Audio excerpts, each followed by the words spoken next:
Hello friends, आज मैं आपको बताऊंगा कि गाय भैंस की जेर के इन्फेक्शन से मौत क्यों होती है। और मौत के अलावा भी पशुओं में इतना बड़ा इन्फेक्शन हो जाता है कि पशुओं में बहुत ही ज़्यादा दिक्कत देखने को मिलती है।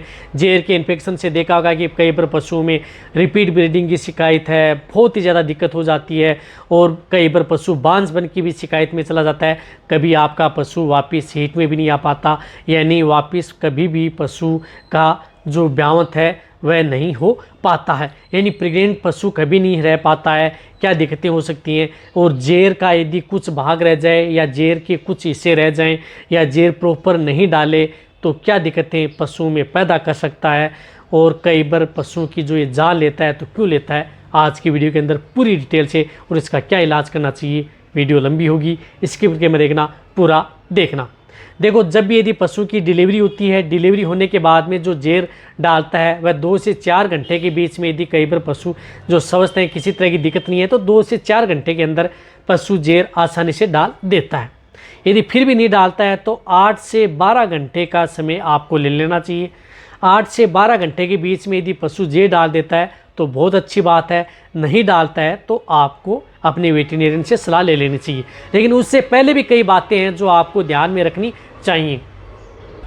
क्या ध्यान रखना चाहिए, बहुत इस तरह के जो पशुपालक हैं, जैसे पशुओं की डिलीवरी हुई, डिलीवरी होने के बाद में ये कहते हैं कि जब तक उसके बच्चे को दूध नहीं पिलाना, जब तक गाय या भैंस जेर नहीं डाले। ये कभी भी पशुपालक जितने भी वीडियो देख रहे हैं, ये कभी भी उसको इस तरह की दिमाग के अंदर इस तरह की भ्रांतियाँ नहीं रखनी चाहिए। जब तक यदि उसके दूध गादी या अड्डर के अंदर रहेगा तो उसकी गर्मी रहेगी, उसकी वजह से जेर डाल देगी। ये आप पशुओं के लिए नुकसान कर रहे हैं, उसकी वजह से पशु ज़्यादा समय लेता है। तो आपको क्या करना चाहिए, जैसे यदि पशु की डिलीवरी हुई उसके बाद में आधा घंटे के बीच में आप उस बच्चे को आप उससे दूध पिलाएं और या दूध थोड़ा निकालें। उसे दूध पिलाने से, दूध निकालने से क्या होता है कि जो पशु की पिट्यूटरी ग्रंथि होती है उससे ऑक्सीटोसिन हार्मोन का स्त्राव होता है, ऑक्सीटोसिन हार्मोन का निकलता है। ऑक्सीटोसिन हार्मोन निकलता है तो जैसे ये ऑक्सीटोसिन हार्मोन निकलता है तो उसकी वजह से गर्भाशय में संकुचन होता है। गर्भाशय में संकुचन होता है तो जेर आसानी से पशु डाल देता है, समय ज़्यादा नहीं लेता, कम लेता है। तो इसलिए आप जितने भी जो पशुपालक इस वीडियो को देख रहे हैं तो आप अपने पशु के आधे घंटे के बीच में आप उसका दूध निकालें। पूरा दूध नहीं निकालना है, थोड़ा दूध निकालें, उस बच्चे को दूध पिलाएं ताकि पशु आसानी से जेर डाल सके। सावधानी रखनी है। और साथ में आपको कोई भी इमरजेंसी के तौर पर आप जो भी यदि जेर निकालने के लिए आप जो दवा आती हैं बाज़ार के अंदर, बहुत इस तरह की यूटेराइन टॉनिक आते हैं, उनका आप प्रयोग ज़रूर पशुओं में करवाएं। जिस तरह से वीरबेक की आती है, यूट्रीवाइव आती है जो आपको दिख रही है, इसी तरह से बहुत इस तरह की ये आप 200 ml दे सकते हैं। 200 ml, जैसे यदि डिलीवरी हुई उसके बाद में 200 ml देते हैं, उसके बाद में 2-3 घंटे बाद में 200 ml। इस तरह से दिन में आप 3 बार 200 ml का प्रयोग अपने पशुओं में कर सकते हैं। इसलिए 6 घंटे के अंतराल में ये दवा भी दे दी जाएगी और उसके बीच में पशु जेर भी डाल देगा। और साथ में आपके घर में जो गुड़ है, गुड़ का घोल बना करके, गुड़, अजवाइन, मेथी, सौंफ, इन सब का मिक्स करके भी पशुओं को घोल बना करके भी दे सकते हैं। उससे भी कई बार पशु आसानी से जेर डाल देता है। लेकिन कई बार क्या दिक्कत हो जाती है कि पशु में बहुत ही ज़्यादा दिक्कत हो जाती है, उसकी वजह से पशु जेर नहीं डाल पाता है। यदि जेर नहीं डाल पाता है तो उसकी वजह से जेर जो गर्भाशय में है इन्फेक्शन हो जाता है। इन्फेक्शन होने की वजह से पशु में क्या दिक्कत देखने को मिलती है। देखो, इन्फेक्शन होने से आपके पशुओं का जो टेम्परेचर है वो हाई होता है, पशुओं को बुखार आना स्टार्ट हो जाती है।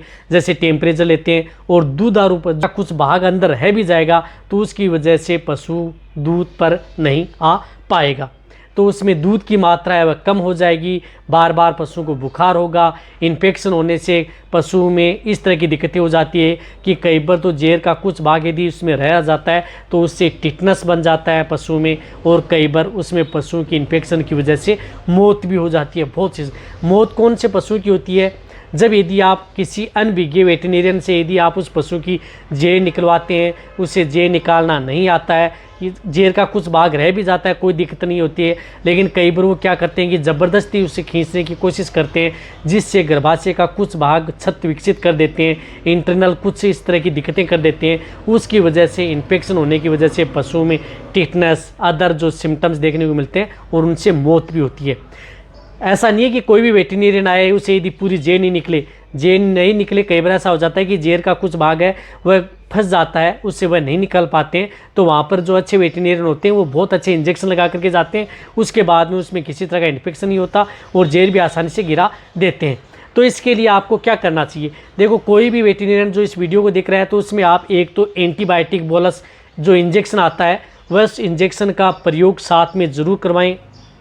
इस एंटीबायोटिक इंजेक्शन में सिर्फ और सिर्फ पेनिसिलिन ग्रुप की ही एंटीबायोटिक इंजेक्शन है जो जेर में सबसे ज़्यादा रिजल्ट देती है। तो आप जो फोर्टिफाइड प्रोकेन पेनिसिलिन या स्ट्रेप्टोपेनिसिलिन DCR इस तरह के ही इंजेक्शन का प्रयोग उस पशु में करवाएं यदि पशु को इन्फेक्शन व मौत से बचाना है। तो आप जैसे यदि जेर निकाली हाथ से तो आप एक तो स्ट्रेप्टोपेनिसिलिन जो एंटीबायोटिक आती है DCR 5 ग्राम लगा दें और साथ में आप उस पशु को एक इंजेक्शन टीटी का, जो टीटी का इंजेक्शन आता है जिस प्रकार से टिटनस का आता है 5 ml, ये 5 ml टिटनस जो आप ठंड में रखें, ठंड का मतलब है कि कोल्ड चैन पर रखें और फिर उस इंजेक्शन को 5 ml इंट्रामस्कुलर, ये बहुत ज़्यादा ज़रूरी है जब यदि पशु की जेर हाथ से निकाल रहे हैं। यदि समय ज़्यादा ले लिया पशु तो आपको पशु की जेर डॉक्टर से हाथ से निकलवानी पड़ेगी।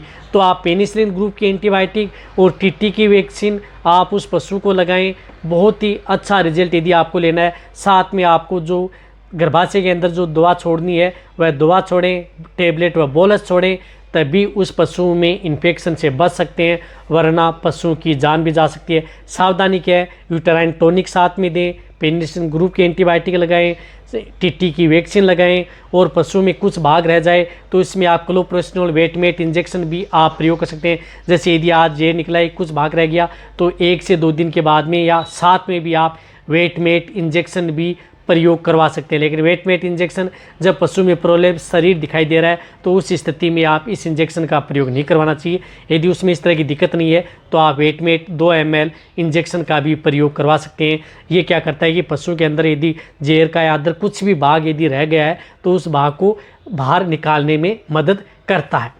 ये है सावधानी। वैसे ट्रीटमेंट और भी होता है, बहुत इन्फेक्शन हो जाए या अदर कोई दिक्कत हो जाए तो इसमें क्या ट्रीटमेंट करना चाहिए, लेकिन ये शुरुआती स्टेज में ट्रीटमेंट है। जब पशु में इस तरह की दिक्कत है से बचना है, ये आपको करना ही होगा। समय आपको ज़्यादा नहीं निकलवाना। आज से बहुत इस तरह के कमेंट्स करते हैं कि गाय भैंस की जेर हाथ से निकलवानी नहीं चाहिए। जेर हाथ से निकलवा सकते हैं, अच्छे वेटरनरियन से निकलवाएं, कोई दिक्कत नहीं है। साथ में यदि वह अच्छा ट्रीटमेंट दे करके जाएगा तो पशु में कोई दिक्कत नहीं होगी। नई पशु में बाद में आप अपने पशु को अच्छा मिनरल्स देते रहें, इन्फेक्शन नहीं रहना चाहिए गाय भैंस में, तो कोई दिक्कत नहीं रहेगी। इन्फेक्शन होगा तो बहुत ज़्यादा दिक्कत पैदा कर सकता है। तो इस तरह से आप ये ट्रीटमेंट करवाएं और इस तरह से आप इन्फेक्शन से दूर करें। साथ में आप यूटेराइन टॉनिक भी साथ में उस पशु को देते रहें 4 से 5 दिन, बहुत ही अच्छा रिजल्ट पशु में देखने को मिलेगा। तो ये वीडियो जितना हो सकता है वेटरनरी पशुपालक हैं उनके साथ शेयर करें। इसी तरह से वीडियो देखते रहें। थैंक्स, धन्यवाद।